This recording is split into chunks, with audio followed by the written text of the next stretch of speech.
1 01 0175. Prodi Bimbingan dan Konseling Pendidikan Islam, Fakultas Tarbiyah dan Keguruan. Dosen pengampu Dr. Ali Murtado, MSI.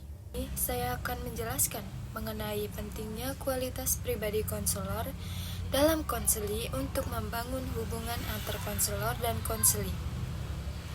Konselor merupakan pengampuan pelayanan ahli bimbingan dan konseling. Bimbingan dan konseling sebagai sebuah profesi digambarkan dengan tampilnya konselor yang dapat memberikan ketentraman, kenyamanan, dan harapan baru bagi klien. Untuk menjadi seorang konselor yang profesional, haruslah menampilkan sikap hangat, empati, jujur, dan menghargai. Dan yang paling penting dapat dipercaya, terjaga kerahasiaan si konseli. Ada 3 isu sentral dalam mendiskusikan tentang kualitas pribadi konselor, yaitu pengetahuan, keterampilan, dan kepribadian. Dari ketiga hal tersebut, kepribadian merupakan hal yang paling penting meskipun yang lain juga tak kalah penting. Dan ketiganya merupakan suatu kesatuan yang tak dapat dipisahkan. Selanjutnya, kualitas pribadi konselor merupakan faktor yang sangat penting dalam konseling. Beberapa hasil penelitian menunjukkan bahwa kualitas pribadi konselor menjadi faktor penentu bagi pencapaian konseling yang efektif. Di antara kompetensi konselor yang dirasa paling penting adalah kualitas pribadi konselor. Karena konselor sebagai pribadi harus mampu menampilkan jati dirinya secara utuh, tepat, dan berarti, serta membangun hubungan antar pribadi yang unik dan harmonis, dinamis, persuasif, dan kreatif sehingga menjadi motor penggerak keberhasilan layanan bimbingan dan konseling. Dalam hal ini, alat yang paling penting untuk dipakai dalam pekerjaan seorang konselor adalah diri sendiri sebagai pribadi. Selanjutnya, kepribadian tidak terbentuk semata-mata karena pengalaman, tetapi merupakan suatu integritas dari kemampuan dan kemampuan dirinya untuk dapat bersikap dan tindak sebagai konselor profesional. Dapat membentuk hubungan antar pribadi yang baik dari konselor dan konseli. Hubungan antar pribadi adalah proses sosial di mana individu-individu yang terlibat di dalamnya saling berhubungan dan saling memengaruhi.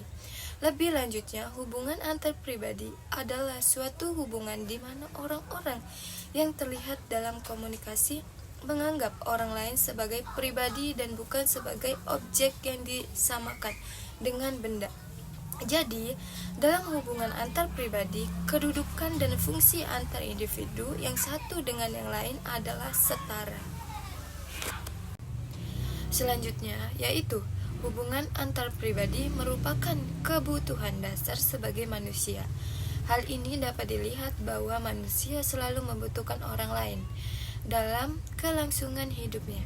Manusia tidak mungkin untuk bisa terlepas dari hubungan dengan orang lain, termasuk di dalamnya proses untuk memenuhi kebutuhannya.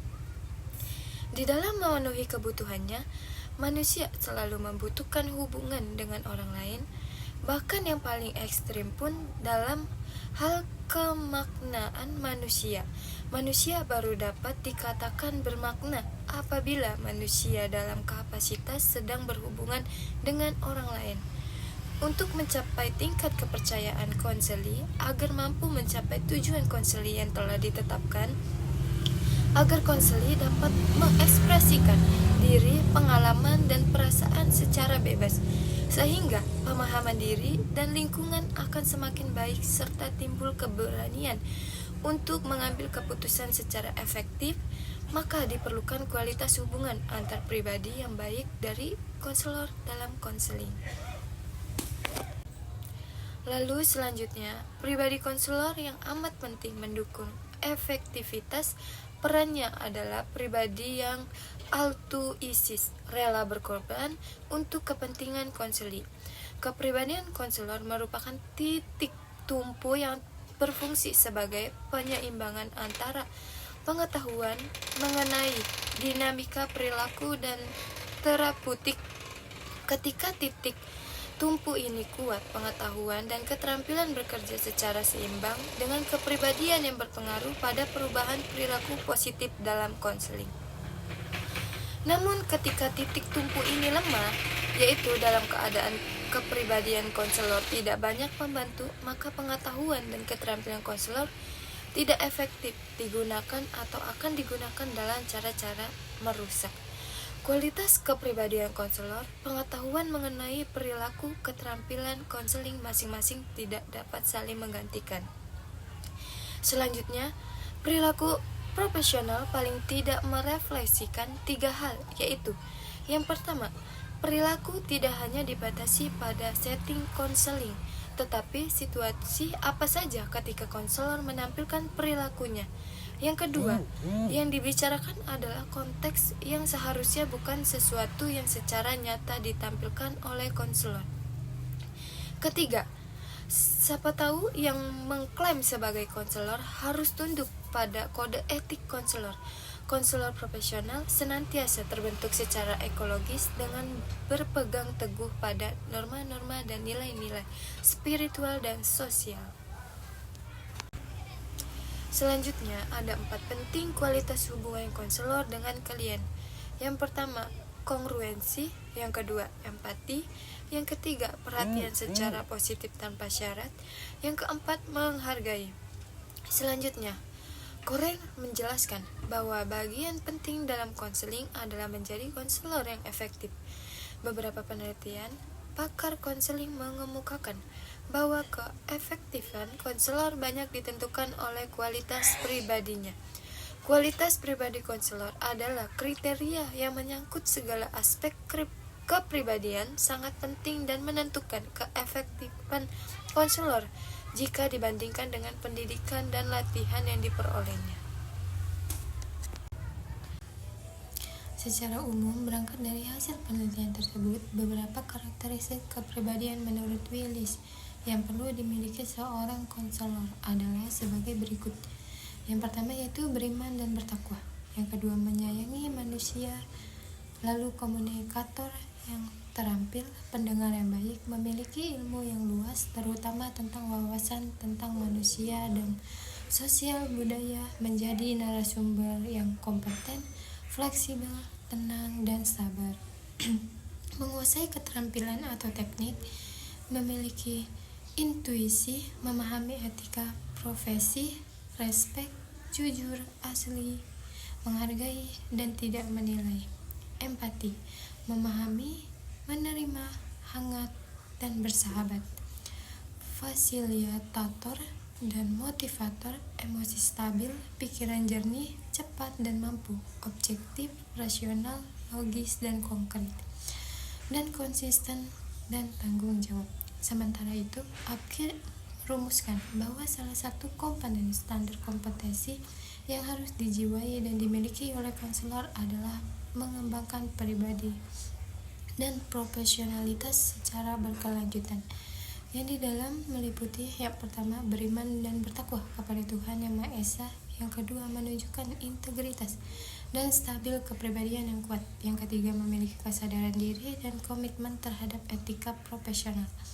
Yang keempat, mengimplementasikan kolaborasi intern di tempat tugas dan secara eksternal antar profesi. Dan yang kelima, berperan dalam organisasi dan kegiatan profesi, bimbingan, dan konseling. Lalu, kenyataan menunjukkan bahwa suatu sistem, metode, dan teknik betapapun ilmiah dan canggih tidak akan berdaya guna selama tidak dijalankan oleh manusia atau pribadi yang berkualitas. Tetapi menurut Rogers bahwa ada beberapa kompetensi konselor yang dapat memberikan perubahan langsung terhadap konseling pada saat melakukan proses konseling, di antaranya yaitu yang pertama itu ada ketulusan, yang kedua itu ada penerimaan, yaitu menghargai konseling sebagai individu yang berharga. Yang ketiga, ada empati, yaitu suatu kemampuan yang menempatkan diri, jiwa, dan perasaan dari konselor ke dalam jiwa dalam perasaan konseling. Selanjutnya, ada beberapa hal bahwa pentingnya kualitas pribadi yang harus dimiliki oleh konselor. Yang pertama, yaitu pemahaman diri sendiri. Karakteristik yang ditunjukkan dalam menyadari kebutuhannya, menyadari perasaan, menyadari faktor yang membuat kecemasan dalam konseling dan cara yang dilakukan untuk mengurangi kecemasan, dan menyadari akan kelebihan dan kekurangan diri. Yang kedua, yaitu kompetensi, upaya mendapatkan kualitas secara fisik, intelektual, emosional, sosial, dan kualitas moral yang harus dimiliki oleh konselor. Yang ketiga, keadaan psikologis konselor yang baik. Konselor yang memiliki kesehatan psikologis yang baik memiliki karakteristik mencapai kepuasan akan kebutuhan proses konseling, tidak mempengaruhi oleh pengalaman masa lalu dan pengalaman pribadi di luar proses konseling yang tidak memiliki implikasi penting dalam konseling. Yang keempat, yaitu dapat dipercaya. Konselor dituntut untuk konsisten dalam ucapan dan perbuatan, memakai ungkapan verbal dan nonverbal untuk menyatakan jaminan kerahasiaan, tidak pernah membuat seseorang menyesal telah membuka rahasianya. Yang kelima, ada konselor bersifat terbuka, otentik, dan penuh keikhlasan. Yang keenam, memiliki kekuatan untuk mengayomi klien.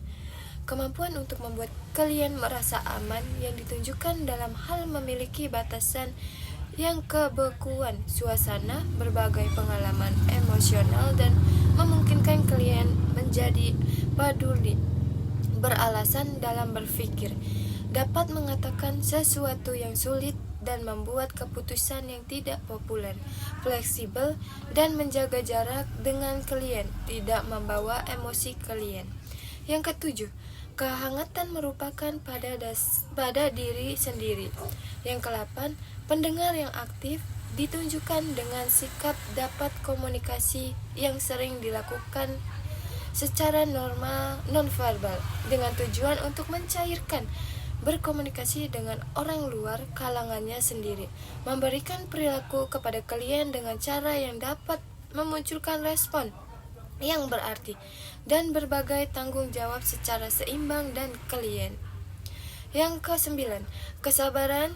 Sikap sabar ditunjukkan kepada kemampuan konselor untuk bertoleransi pada keadaan yang ambigu, mampu berdampingan secara psikologis dengan klien, tidak merasa boros waktu, dan dapat menunda pertanyaan yang akan disampaikan pada sesi berikutnya. Yang ke-10, kepekaan memiliki sensitivitas terhadap reaksi dirinya sendiri dalam proses konseling, dapat mengajukan pertanyaan yang mengancam klien secara arif dan peka terhadap hal-hal yang mudah tersentuh dalam dirinya. Yang ke-11, yaitu kebebasan. Sikap konselor yang mampu membedakan antara manipulasi dan edukasi serta pemahaman, perbedaan nilai, kebebasan, dan menghargai pendapat. Yang ke-12, yaitu kesadaran menyeluruh. Memiliki pandangan secara menyeluruh dalam hal menyadari dimensi kepribadian dan kompleksitas keterkaitannya, terbuka terhadap teori-teori perilaku. Selanjutnya, yaitu kepribadian tidak terbentuk semata-mata karena pengalaman, tetapi merupakan suatu integritas dari kemampuan dan kemauan dirinya untuk dapat bersikap dan bertindak secara konselor sebagai profesional. Karena kepribadian konselor ini dirasakan sangat penting adanya dalam proses konseling yang dilakukan konselor dan konseli, maka disarankan agar konselor terus mengasah kemampuan diri untuk menyadari bahwa dirinya merupakan seorang helper. Dengan menyadari fungsi diri, maka konselor akan dapat memahami keadaan konseling dengan lebih baik sehingga terbentuk kepribadian yang mantap. Serta para calon konselor atau konselor diharapkan meningkatkan kualitas diri melalui jalur formal untuk mencapai standar, sedangkan usaha magang dipakai sebagai model untuk menjalani antara teori dan praktek. Sejauh mana kemampuan konselor atau calon konselor dalam mengimplementasikan studi ilmiahnya terhadap pengalaman di lapangan. Jalur formal menjadi salah satu media calon konselor untuk mengembangkan kemampuan, keterampilan, dan mengetahui tentang teori, konsep, dan kerangka seorang konselor. Baik, itu saja yang dapat saya sampaikan. Baik buruknya saya mohon maaf. Kepada Allah saya mohon ampun. Assalamualaikum warahmatullahi wabarakatuh.